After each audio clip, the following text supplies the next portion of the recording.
And good afternoon, and welcome to the Patriotic Dragon Radio Show. It's our January 7th show here at Rocco's Pub and Grill on Highway 515. I want to welcome everyone to the show, a show to bring open, honest, thoughtful conversation back. As always, the opinions and discussions on the show are those of the guest and not necessarily the Pickens County GOP, WYYZ, or our sponsor. This month's sponsor is Aspire to Inspire BeforeYouExpire.com. I want to introduce tonight's guest, Sean McNeal of H&R Block. Sean, thanks for being on. Happy to be here. Thank you for inviting me. All right, and our panelist tonight, Mr. Bart Connolly. Hello, I'm here. Good to have you. And our observer tonight, to make sure we're doing everything right, KSU graduate Stephen Hall. And Mr. Hall, he's all choked up. Don't worry about it. All right. So Stephen is wearing his KSU hat. He's wearing the Owl's hat. At least he doesn't have that weird yellow uniform on him tonight. So. Absolutely. All right. I'd like to start off by thanking y'all for coming out this evening. Sean, if you would, kind of tell us a little bit about yourself and how you decided to get into the accounting business and tax preparation. Sure. Well, I grew up in the business. Worked there as a teenager when my father owned the Sears Roebuck and then later on the H&R Block.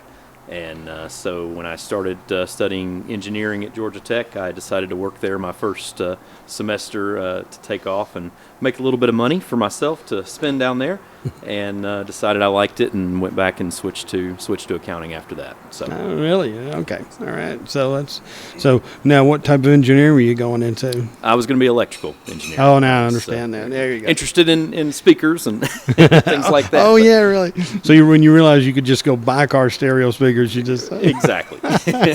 Everything I wanted to do had already been done. There you go. All right. Well, we're glad you're in the business, and glad to have you here in Pickens County. And I know your father, John, was very active here locally and a strong business person. So glad to have you carried on that tradition. Absolutely. So, and just kind of expand on the taxes, and that's what we really want to talk about on the show. So, what are some of the important dates for taxpayers to know and start to be prepared for here now that we're in 2016? Sure. Yeah, that's a question we get a lot this time of year. The first one that's coming up right around the bend is for our business owners. You know, January the 30th is the date they need to have out their W-2s and 1099s. Then, of course, we're going to have March 15th. Shortly after that will be when the corporate taxpayers need to file their tax returns, either the 1120s or 1120Ss. And then April the 18th this year, they pushed it back a few days, is going to be the deadline for individual filers. And, of course, your partnerships and those things will file at that time as well. Okay. If you file the extension, we've got until October the 15th. They give you an automatic 6 months. Really? On that extension now. Is that something that they had changed? Has it always been 6 months? Or? Used to be 3 years once upon a time. Wow. Or 3 months, excuse me. 3 months, okay. Once upon a time, they'd give you till August, and then you had to really beg their mercy to get that extension out to October. But now it's an automatic 6 months for everyone. Okay. And I know most of the citizens here in Pickens County work for local entities, that type of thing, but I know with the 50,000 cars a day going by on 515, we do have a lot of taxpayers that live here but actually work outside of Pickens County.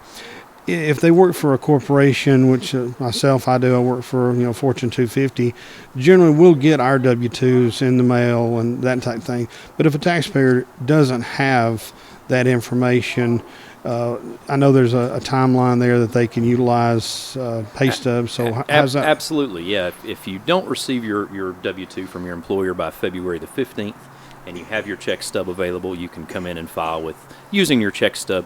We have to do a substitute W-2, and that has to be mailed into the IRS. So it's a little bit of a different process, but certainly acceptable as well. Okay. Is there any kind of penalty to employers who don't supply W-2s or the 1099 forms? That is sort of a hot button issue for employees, especially when they're waiting to get that W-2 to file the tax return. The short answer is there can be. It's not something that is enforced probably as much as it should be or as much as people would like, but there can be penalties to employers if they don't get those out on time. So best to get them started early and try to get them out. All right. So is that a federal penalty that would be levied? It is. It'd be Is assessed by the IRS. Okay. So All they right. would. I want to say it's in the range of $80 per employee What? per month. So it can be substantial if you $1,000 a year. Absolutely, if you have a significant amount of employees. Wow. Okay. You know, I come out of a construction background, and you work for several different employers during the year, and I normally always got mine pretty close to that date. But a lot of guys would forget that they moved during the year, Right. and then they would start complaining they didn't get their W-2 forms. It's very important to let your employers, all of them, know where to send it. Absolutely. Yeah. If you do move, make sure you call that employer and put in a change of address form, or if you've got an employer that you can do it online, a lot of times that's easier for people to go on and just print them off. And Yeah. So the onus for that is on the taxpayer. It's not on the company to pay for it. absolutely, yeah, they have a requirement to send it to the Social Security Administration. Is where the employers send the W-2s, and then they forward the information onto the IRS. So Okay. if you make that change, make it with the employer and. Okay. So 6 months and for a business entity, because we do have a lot of small businesses here, whether they're an S corporation or LLC, how do they go about, what's the process for them if they say they're waiting on their payments or tax stuff from other contractors or companies they've done work for? What's the timeline for them as far as filing for an extension? Sure. If they've got an S corp or a C corporation, they have to file that extension for by March 15th. So they need to get those in a month ahead of time, a month ahead of individual taxpayers. The theory being, if they were going to send out K-1s, then if they file by March 15th, they'd have time to get the K-1 out to their shareholders before April 15th, so they can file their individuals. Okay, that makes sense. Okay. So corporation. So, okay. I'm making notes because when I start to write things up before we post it on YouTube, I want to have some of those things out there. Absolutely. And just so that the listeners know, on WYYZ, we will be, as always, posting this on YouTube the following week, and it will be in turn posted on the No Pickens Now website. Maury Livesey now is picking up and starting to post it, as well as we'll have it out on some other ones as well. So, as far as the items that taxpayers need to have ready for the 2015 filing, if Mr. and Mrs. Jones, who both worked all of the year or part of the year, what do they need to walk into your office or tax preparer's office with? Sure. I always tell people to start with a little basic folder or a tax organizer if they can. Start one of those at the early stages of the year, and then as documents come in the mail, they just put them in there, and they've got everything together, so to speak, when they come in. Your W-2s, 1099s, 1099-Rs, and miscellaneous. Your Social Security statement if you're over 62 and drawing Social Security. But then there's going to be some changes this year to that. Taxpayers. Imagine that. Taxpayers that have signed up for Obamacare or the ACA, Affordable Care Act, in the past are used to getting the 1095As. But this year, even employees that have their health insurance through their employer are going to get a similar form called a 1095C from their employer. And individuals that have health insurance through Humana or Blue Cross or someone are going to get a 1095B in the mail as well, just as proof that they have health insurance that meets the government requirements. And that's something they need to go ahead and bring into you as well? Yes, it is. Yeah, not filing with those forms caused quite a few letters and a lot of heartache for people last year. So make sure you have those forms and bring them in if you have them. Okay. For the seniors like myself that are on Medicare or Medicaid, will we be getting a letter from them saying we've had Medicare coverage for the prior year? Or? Good question. If you've got Medicare, you're covered, or Medicaid, the same thing. That's all handled through Social Security. Okay. administration, and they are responsible for sending those documents on to the IRS. Okay. Oh, so the taxpayer won't get something from Social Security They'll that- get their normal Social Security statement, but it- not it one won't of these. specifically say, there's a separate health insurance, other than where they list your Medicare premiums down Yeah. at the bottom of the form. Yeah. So let's, if you don't mind, let's go over it again. The 1095A, that is for That is for people that have purchased health insurance through the marketplace. purchase through marketplace, and then the B is for individuals who have cover, example like Humana, that type of thing. Exactly. Or individuals that work for small employers that may have less than 50 employees, they will also receive a 1095B, if Okay. I'm not mistaken. All right, and then C will come from your larger corporations that Corporation. have over 50 employees. Okay, yeah, so that for who I work with, I'd be getting a 1095C. That's correct. Yeah. All right. So above 50. All right. And below 50. That's easier way to probably say it. Companies below 50 and above 50. Okay. So we're going to have those coming in the mail, and then there's some other things that I guess taxpayers don't necessarily think to bring in a lot of times when they come in. The most common item I think I send people home for to go get or dig up is a settlement statement if they've purchased a home during the year or refinanced their mortgage during the year.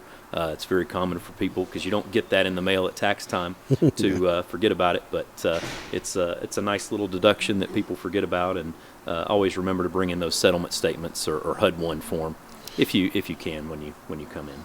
Okay. So the mortgage change for a refi or the sale of a home. Absolutely. All right.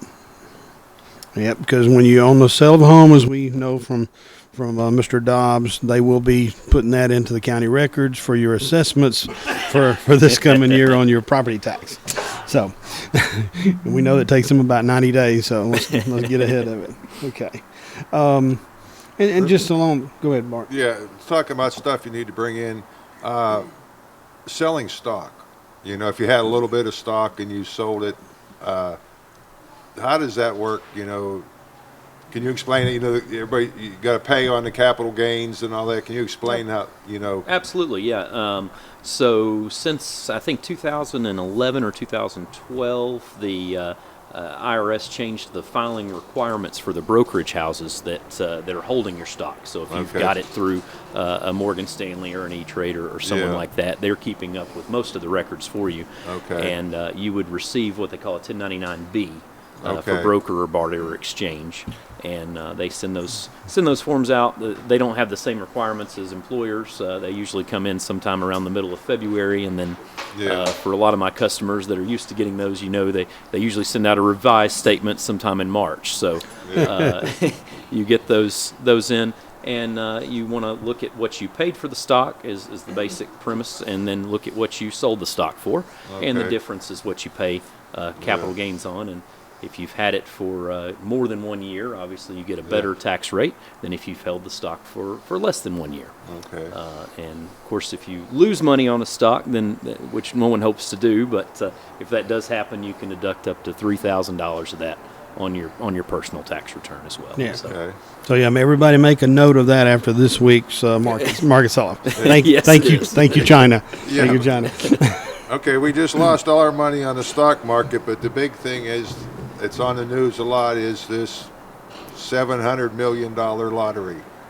absolutely. If yeah. I hit that Saturday and I come to you to do my taxes, I mean, just a rough estimate, they say you'll get about, if you take a lump sum, you'll get $300 million.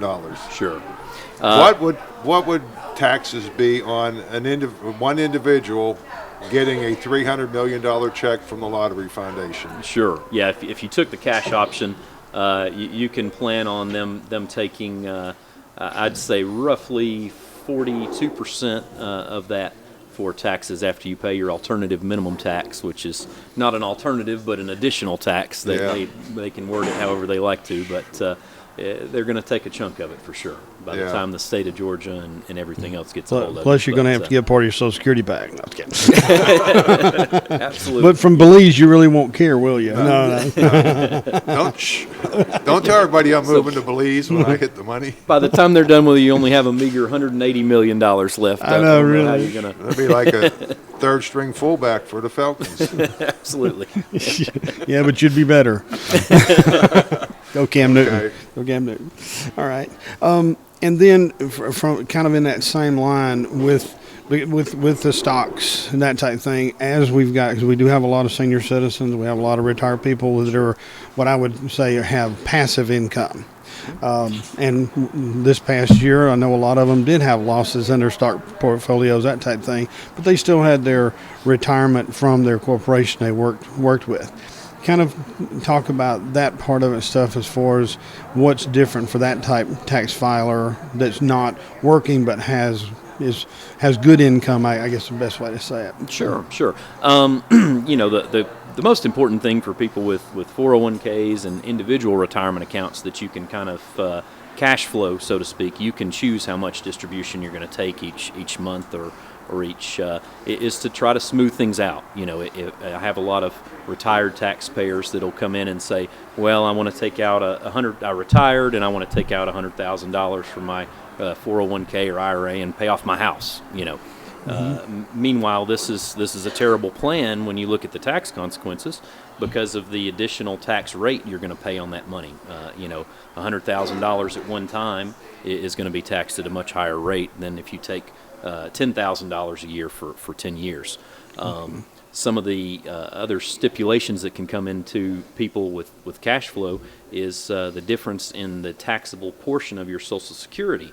If you're on if you can delay taking some of your income to a later year or smooth it out over several years, you may pay a lower percent rate on your Social Security, but you may also pay less tax on your Social Security.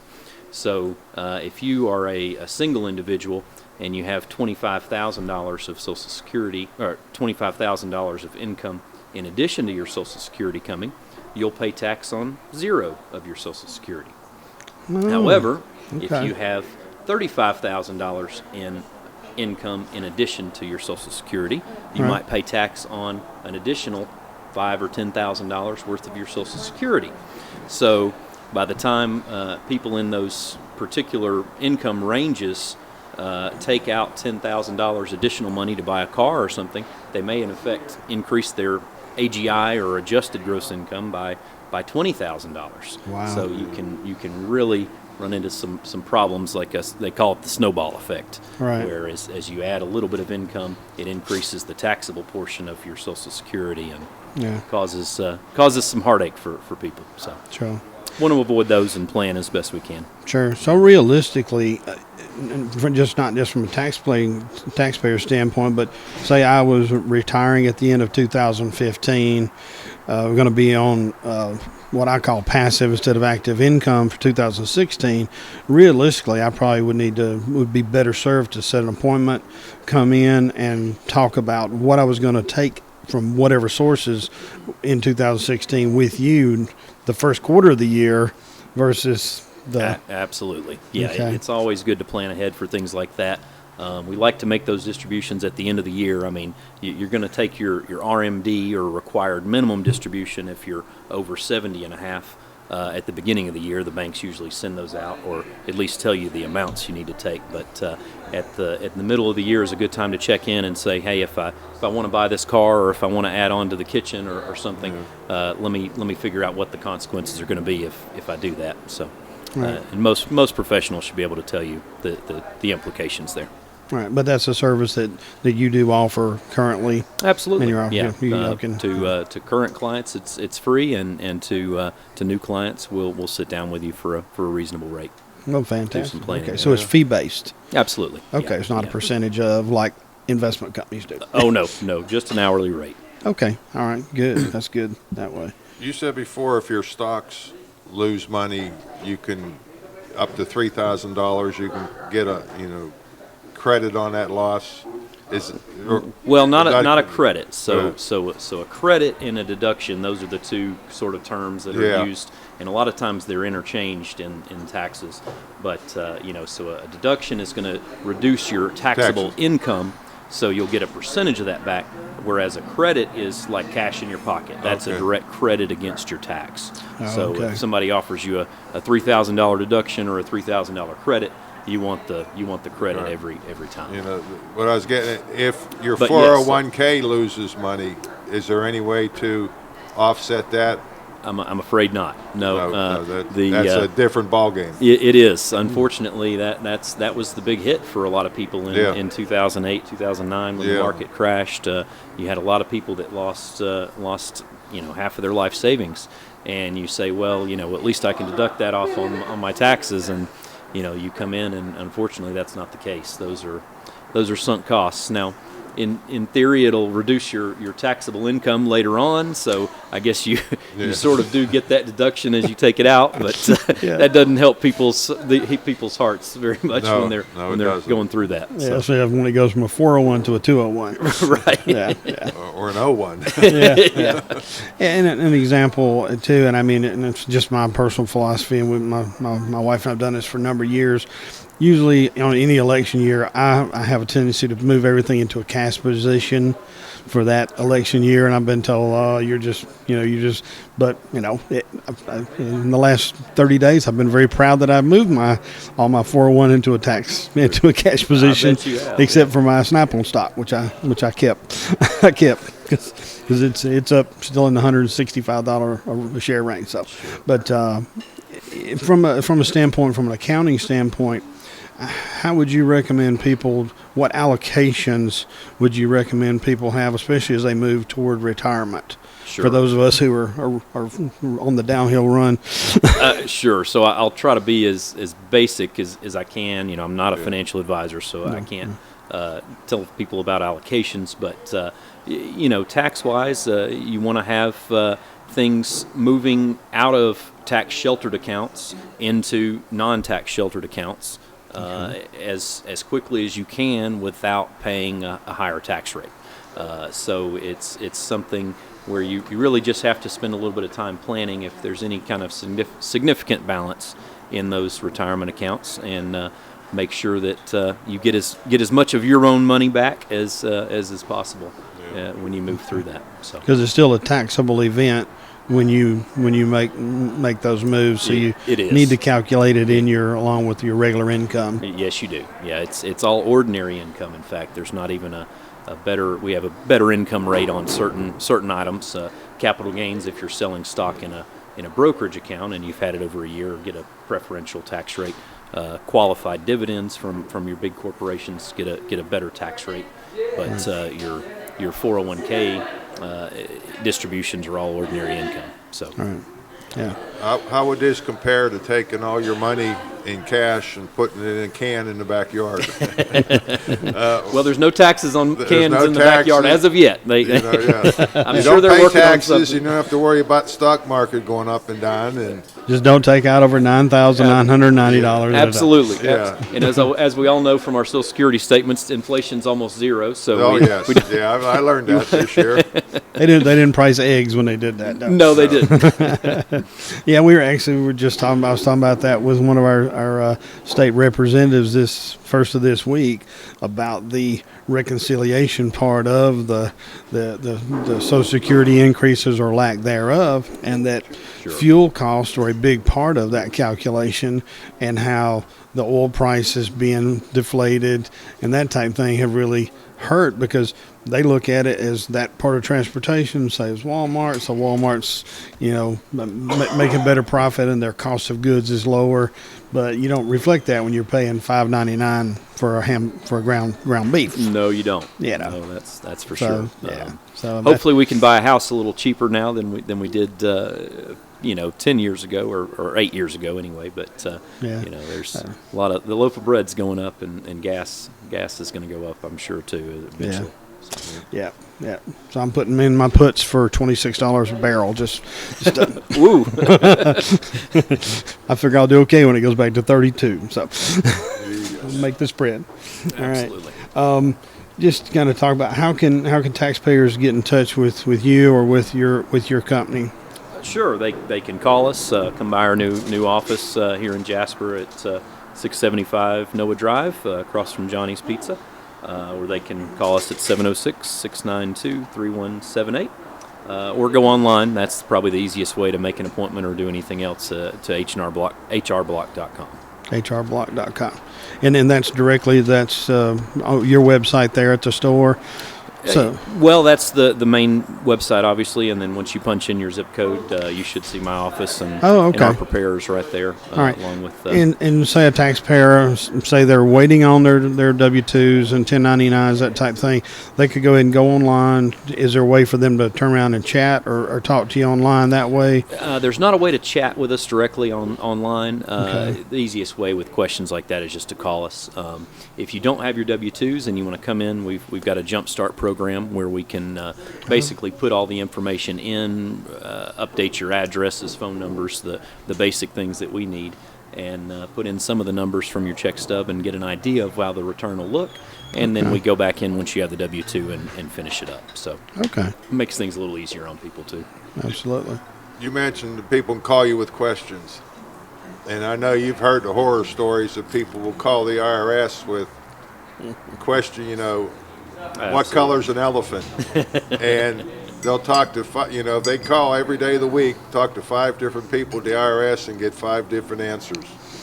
Is your H&R Block office going to give me the same answer as one in Canton or one in Marietta? Sure. We'd like to think so. If it's like anything else, no 2 people are the same. No 2 offices are going to be the same within any district. But I'd like to think people in my office and most H&R Blocks are trained that if we know the answer, we tell you, and if we don't, we say we'll look it up and we'll call you back with the right answer. Yeah. So. Okay. Yeah. And when you do a tax preparation for a client, if there's a question that does come up, I know you've got some type of guarantee. How does that work as far as that part of it? Yeah, that was the first thing they told me to mention, and I neglected it on my first page here. But we have the H&R Block guarantee. Having a preparer do your tax return in itself lowers your chances of being audited. And H&R Block guarantees our work. So if you are audited by the IRS, from me personally, we're going to go down there and represent you in front of them.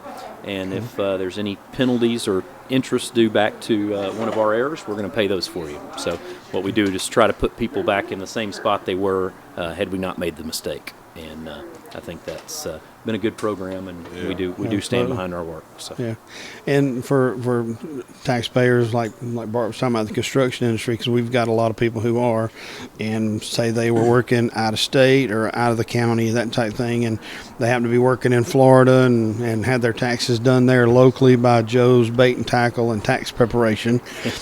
I understand that you have a program where they can bring those taxes in and you can look over those. How does that work? Absolutely, yeah. We've got the second look review. You can bring in any tax return from any other preparer from last year, including another H&R Block office. And I've looked back over several from other H&R Block office, and I'm sure they've done the same for mine. And we'll look it over for free. If there's no changes that need to be made, no charge at all. If we find you some more money, or God forbid the other way around, we'll make those changes for you and get those forms off for our normal fee. Okay, all right. That's an ethical question there. Say I was in Florida and I went to Will's, Joe's Bait and Tackle and Tax Preparer, and he got me $1,000 back from the IRS, and I come for you to a second look, and you say, "Sorry, Bart, you got to pay." Well. Sure. My obligation is to tell you what would be the correct answer. I'm not gonna send off your return for you to the IRS. I give people the information and tell them the consequences if they get the letter from the IRS without telling them. Yeah. It's always better to fix the problem yourself as opposed to letting them fix it for you. Yeah. Because they charge for their time. Yes, they do. Do you know what, you always hear about someone owes the IRS $5,000, and then when they add in the penalties and interest, do you know how the federal government, how the IRS comes up with their penalties or, or interest, or just a rough idea of? I was going to say, if I did, I'd be guessing. I'd have to give you a rough idea. Yeah. And, I can say the interest rate that they charge on balances is I usually tell people it's similar to a car loan. I think it's a variable rate that changes once a quarter. It's similar.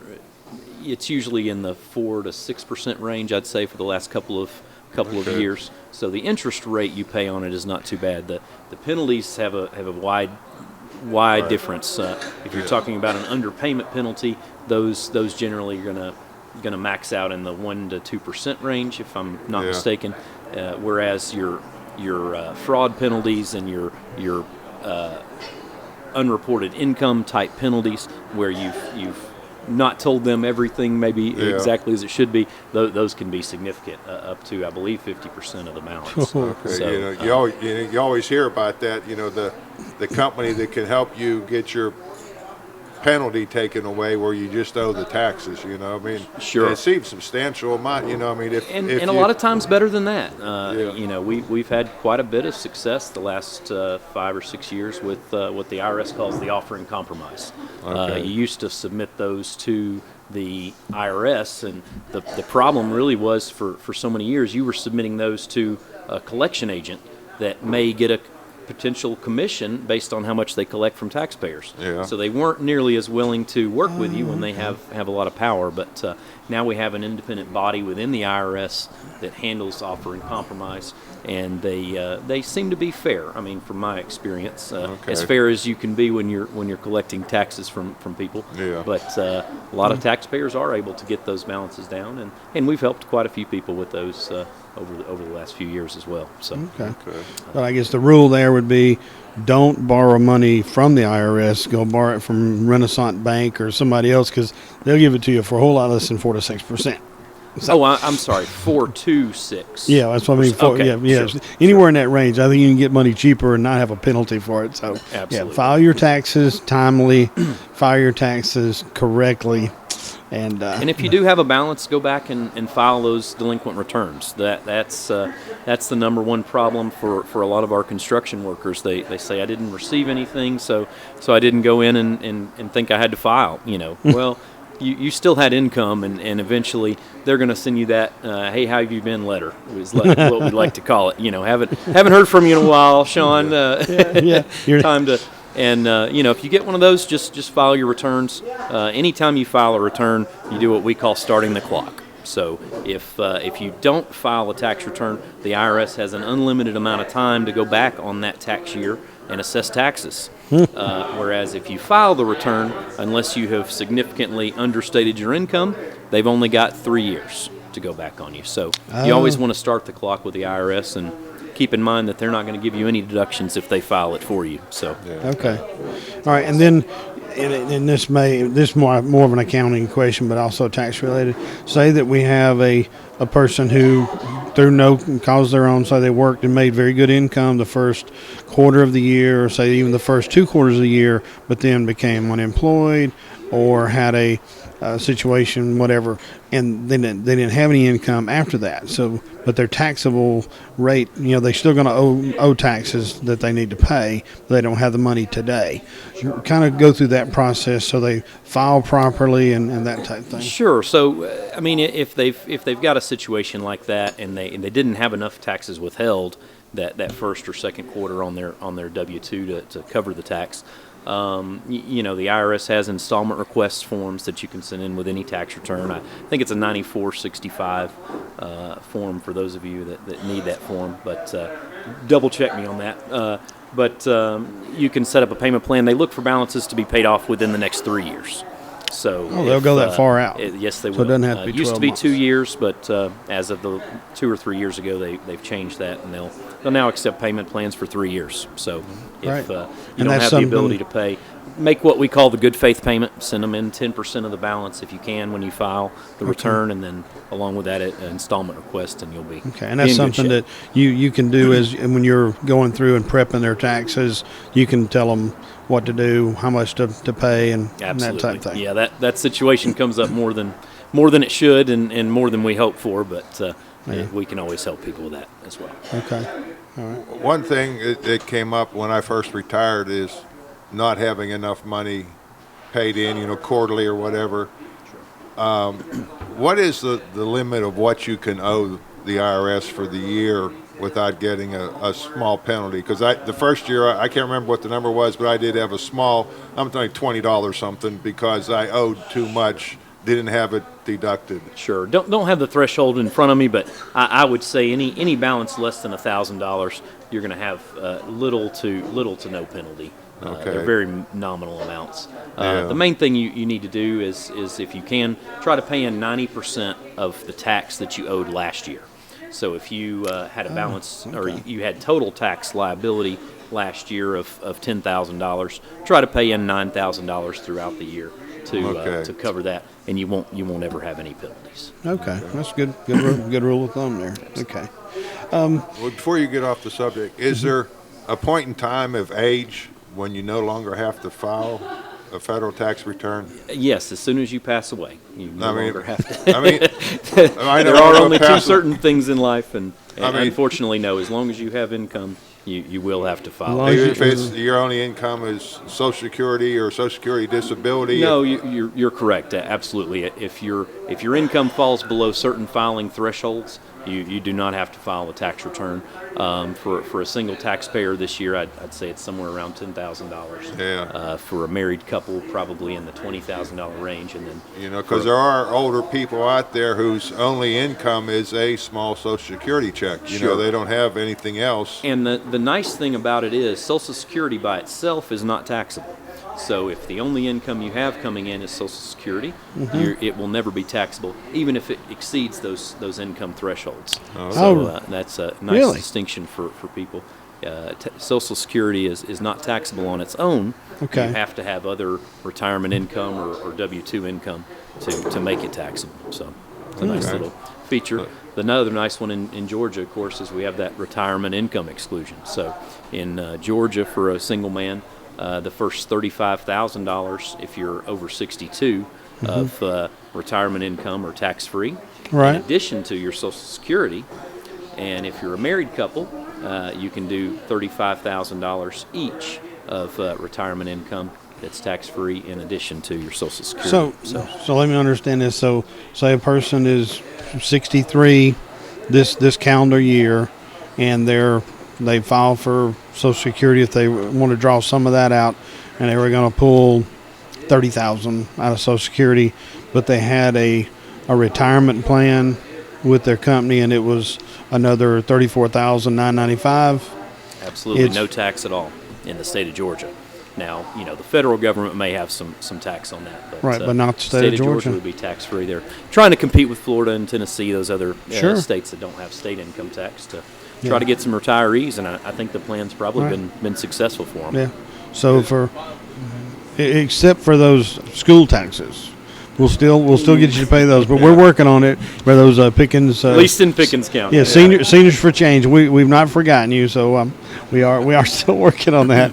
But let me go back before I forget. A guy 65 whose wife is still working. Does that $35,000 a piece income still work, or does it both have to be retired in the state of Georgia for? Sure. No, only one of you, and it's not a retirement requirement. It's an age requirement. So you can actually still be working. And the first, I believe, $4,000. Don't quote me on this, but I believe the first $4,000 of your earned wages would be tax-free, and then the additional up to $31,000 of retirement type income would be tax-free for you. Now, if your wife takes out money from her 401k and she's not yet 63, then she would have to pay tax on that. Okay. So get everything paid off before your 62nd birthday, and then do the math. Absolutely. Put your money in a can in my backyard. You get way too much rain. All right. While we're kind of on this, I want to kind of swing the age gap to the very opposite end, because we do have listeners, and something that Mary Livesey had asked me about to make sure I covered kind of after I wrote all this stuff up was for young people who work part-time because they're in high school or even their first few years in college. And like you were talking about, you did it when you were at Tech. You kind of go over that requirement for, say, a student still living at home, but working where those thresholds are for taxing. Yeah, that comes up a lot. So your teenagers, high schoolers, even college kids that have part-time jobs over the summer, I think their tendency is that they generally get their W-2 or have their documents ready before their parents. What I always tell those people, if you can, come in with your parents or give your parents your W-2 and let them file their tax return first. That way, in most cases, those people are still dependents of their parents, Right. and their parents should really be the ones to claim them. And there's a simple checkbox on the tax return, but if you file your return before your parents, you may not notice that or may not let the preparer know about that. So if you end up claiming yourself on your own tax return, you can cause some big problems for your parents when they file.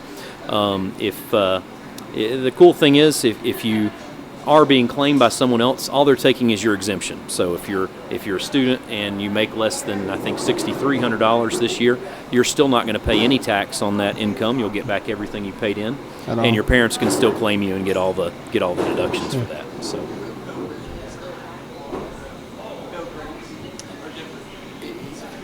Yes, the Pell Grant is going to be affected less now than it was prior to the Affordable Care Act and those other changes that went in that had to deal with education that were related to that.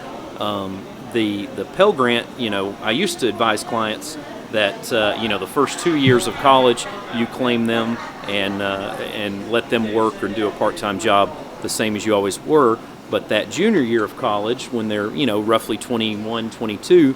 Take them off of your tax return, let them make $8,000 or $9,000 and be able to show that they're halfway supporting themselves, and then they can qualify for Pell Grants and things like that. Now, the law has changed significantly on that to the point that if you're under 26, you have to report your parents' information on your FAFSA, I believe is the application, regardless of whether or not you're claiming yourself or they're claiming you on the tax return. So students lost some benefits there, but what they're trying to do is get rid of the fraud that was out there. A lot of students that had the weren't necessarily eligible for the Pell Grant that were getting it, and so they've rooted out some of that. Okay.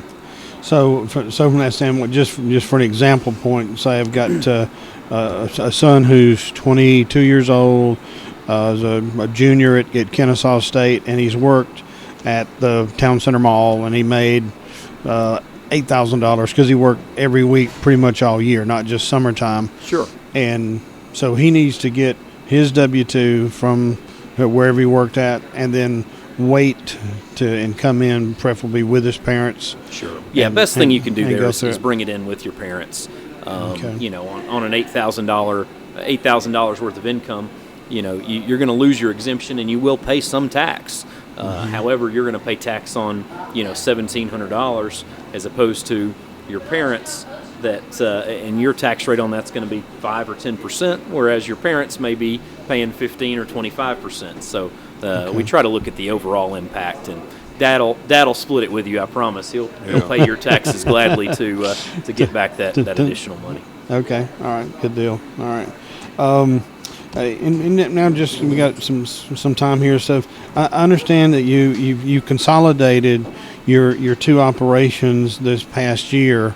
Just where I know one was on South Church and the other one you had there at the shopping center on Noah Drive. So kind of cover that with us as far as Sure. where, why. Yeah, we were in our old location for 42 years down there off of Church Street where the old Sears Roebuck was, and our new location up at Noah Drive was really where I started my operation up there, and my father and I consolidated back into one office a couple of years ago, and now we really just want to get everybody under one roof, so to speak.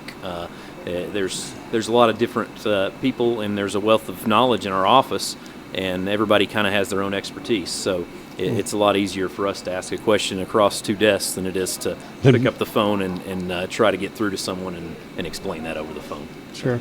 And what's the street address there for the new building? Because I know it's on Noah Drive, but it's not in the strip center where you were at before. Sure. Yeah, the new building is 675 Noah Drive, directly across the street from Johnny's Pizza and in between Bodyplex and the Vapor Shop there. Yeah. Okay. All right.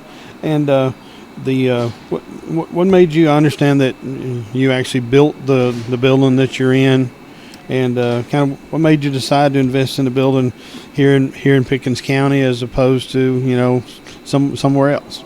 Sure. The 42 years helps a little bit. I was going to say, yeah, we've been here a long time. I was born and raised in Pickens County, minus the few years in Atlanta, but. I love our town, and I, like most of us, I've seen a lot of changes in the last 10 or 15 years, and a lot of positive ones. So I think we have good prospects for the future, similar to Cherokee County and Gilmer, of course. But to me, this is home. So yeah, well, we're glad that you decided to invest here, and there's a whole lot less debt here than there is in Cherokee and Gilmer too. So how many people work at the office? We've got 6 preparers right now. We'll probably have 9 preparers in there for this tax season. So we've got wealth of knowledge there. Gosh, I think everyone there now has been with me over 5 years. So okay, quite a bit of experience. And how many of you have read the entire tax bill? I want to say it's about 17 to 19,000 pages. Yeah, they haven't even nailed that down yet. They would fill this room here. I thought about having it printed and putting it on display there in the office with a glass case around it or something. In case you want to do your own taxes. Sure.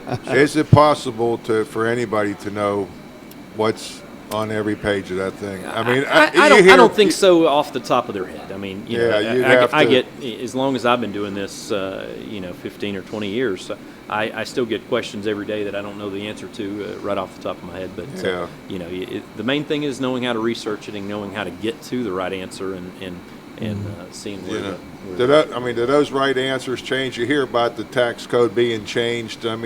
How hard is it for you and your preparers to keep up with the legislatures make changes every year just so they can have their name on something? Sure. So that's actually getting better for us. I think the IRS has instituted some new programs that require you, if you want to be a tax preparer, to go through continuing education hours and things like that. We've always done those, so it was not a big adjustment for us, but I think it helped the taxpayers in a lot of cases, because if somebody was doing your taxes before that hadn't looked at the code in a while, they may have missed some things that they're now being forced to catch up on. So we do roughly 30 hours per preparer per year to update ourselves and keep everything up, but it's quite a feat. Yes, I can staying up on everything. Yeah, well, and I can see where having a company like H&R Block behind you and your preparers, that information, that data, versus a tax preparer that sold Christmas trees last quarter. Now they're doing taxes and they'll be cutting grass in the summer. Sure. That depth of knowledge. Because tell a little bit about the H&R Block, that organization, those gentlemen, who the history of the company that way. Sure. I probably don't know as much history as I should. Obviously founded by Henry Block and his partner sometime in the mid-'50s, I want to say, out in Kansas City.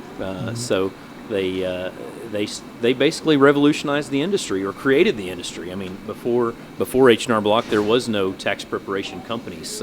He started doing his own taxes and didn't mind doing it, and he knew what a frustrating problem it was for a lot of his friends, and he said, hey, we'll do your taxes for you. And of course, the $5 tax return, a lot of you may remember from the 60s and so on and so forth. I do. So that was what sparked this interest in the industry and created it. And they've continued that. They really have the support and backing we get from them, be it tech support or the Tax Institute, which we use on a regular basis to look up questions or I mean, they've got probably 1,000 or 2,000 people available to us that we can call with our questions, and then a whole law team that really focuses on tax law changes and hey, has this been tested in the tax court lately?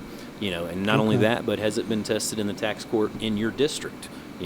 Like anything else, you've got your different districts there, and that's nice. And the case out in California may not necessarily apply here in Georgia, but especially when it comes to corporate taxes and that type of thing. Absolutely, too. sure. Okay, all right, good. Well, let me ask you a question here. What do you know about the fair tax? I actually got on the radio for about 3 minutes and debated Neil Bortz about that for a brief time a few years ago when he was first coming out with a plan. Yeah. I've read the books like a lot of you have, and it surprises people. I'm not entirely opposed to it. I think it would in theory be a good plan for us to have everybody pay some taxes, and I'm not opposed to it. I think I could find something to do if this all went away.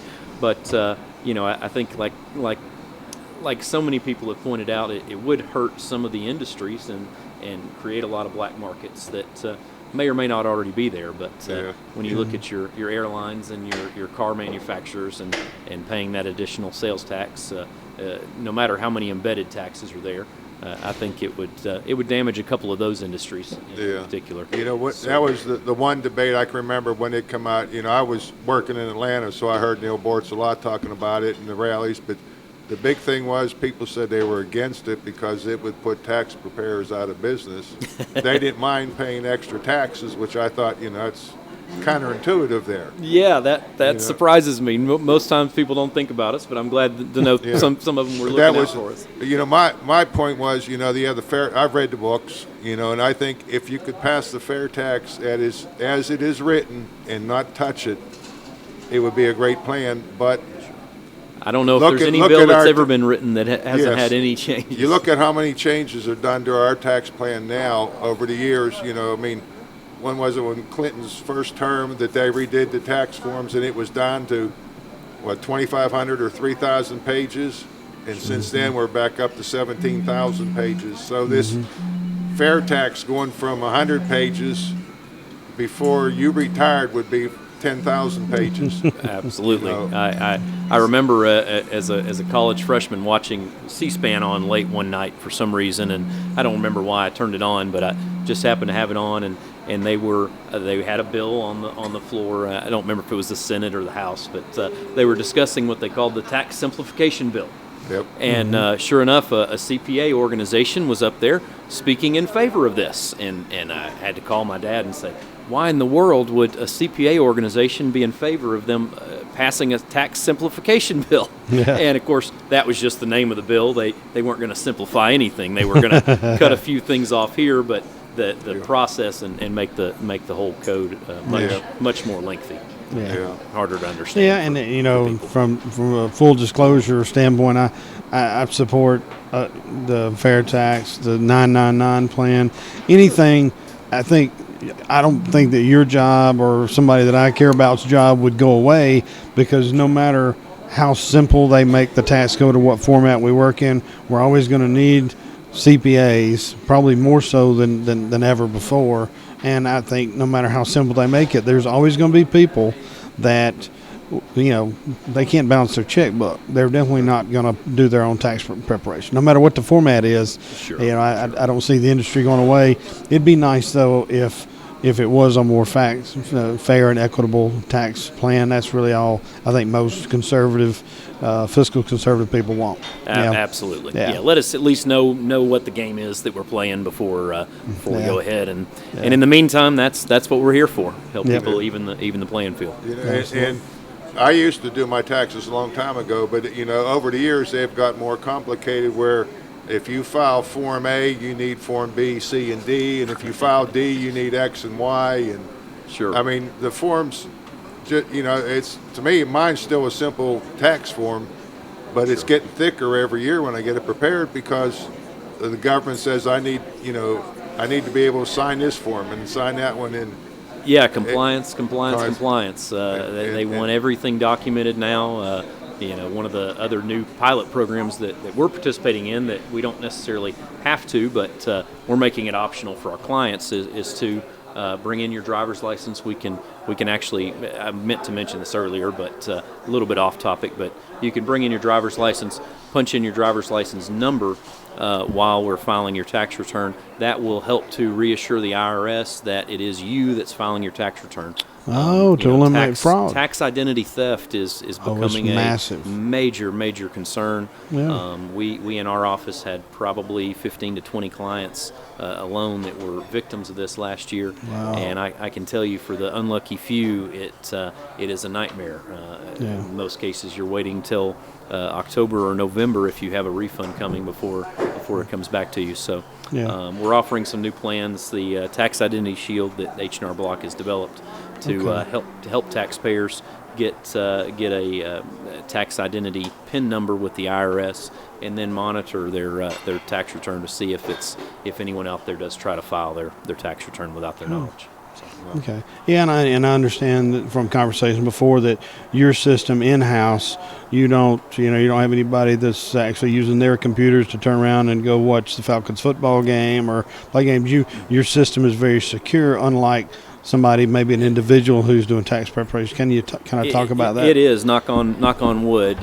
We have a VPN connection is what we call it. Very private network. If I had to guess what the acronym stands for there, all the data we have and transmit is encrypted when it leaves the workstation. It used to go to a server and was then transmitted to the IRS, but now we have a direct link where as you're sitting there with me and I'm doing your tax return, the data is encrypted, and once we hit send, it goes directly from there to the IRS. So no in between, and not much room there for someone to get a hold of your personal information. As far as sharing a server, I know Clark Howard was talking about that part of it, as far as people downloading packages to do their own taxes at the kitchen table with the same computer they were doing other Google searches and all that. Kind of scary when you think about it. I mean, you're putting in a lot of your personal information, and not that it's not already out there, but you're certainly putting yourself at risk anytime you do that. We'd like to think we lower that risk a little bit. Absolutely. And before you run out of time on that same situation there, the tax preparer things you can do on the computer, are they relevant or current or practical, or they make it sound so easy on the commercials? Sure. Just punch in a few things and get your money back. It surprises people. I'm all in favor of TurboTax and those things. I think I've probably got a lot of customers that can attest to that. I've gotten a lot of my best customers from that program, be it from people making mistakes or the software making mistakes, or just the frustration of it. I'm really there to save people time, and in the end, I think our services will pay for themselves over the long haul. The saving the time is a big one to me. That I can give you my information and have all my paperwork there, and then you figure out whether I got all the paper compliance I need with the IRS. Sure. And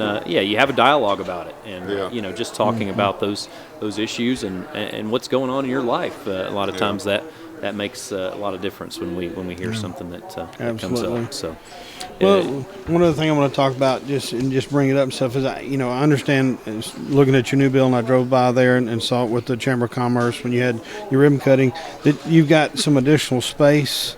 That you had some other suites and all. How are you set on those? What have you got coming into the complex? So nothing's in cement yet, so to speak. We've got 5 units there. Obviously, we're occupying one of those, and we're officially moved in. We've got another suite that Carrington Coffee Company is going to be opening in next door to us. So those Jasper residents looking for a good cup of coffee, I'm sure will be able to come over there.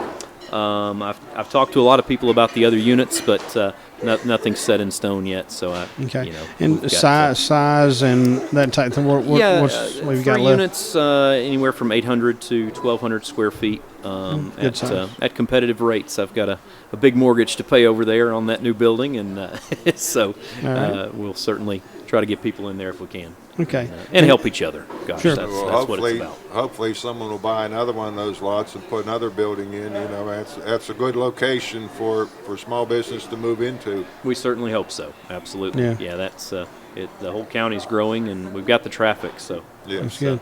And just real quick before we finish off here, just kind of give us the phone number where customers can reach you again. Absolutely, yes, 706-692-3178. All right. Well, Sean, I really appreciate you being on. A lot of good information, and we're getting to that time of the year where it's coming on us no matter what we do. So it's better to be prepared and have a professional do it. So, Yes, it is. all Been a pleasure. Thanks for having me. Thank you. And Bart, So thank you for less being than on. 3 months, you have to have them taxes. We're just a little over 3 months. You have Yep. to have your taxes filed, people. So Yep. Absolutely. wake up and get ready. All right. Thank you. Sean, thank you.